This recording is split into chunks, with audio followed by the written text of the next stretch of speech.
ప్రభుత్వం ప్రవేశపెట్టబోతున్న బడ్జెట్కు సంబంధించిన వివరాలు కావచ్చు, వీటన్నిటిని కూడా ఉధృతంగా ప్రజలకు తీసుకెళ్లడానికి వారి అనుభవాన్ని, వారి శక్తి సామర్థ్యాలను పార్టీ వినియోగించుకుంటుంది.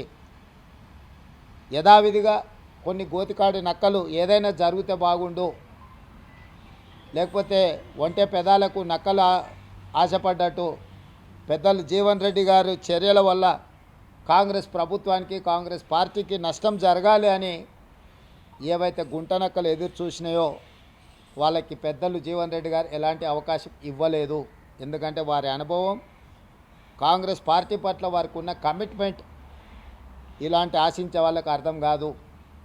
కాబట్టి ఈరోజు మీడియా మిత్రుల ద్వారా తెలంగాణ ప్రజలకు, జీవన్ అనే అభిమానులకు, కాంగ్రెస్ పార్టీ కార్యకర్తలకు, ఈ ప్రభుత్వంలో, ఈ పార్టీలో వారి గౌరవానికి, వారి అనుచరులకు, వారి సహచరులకు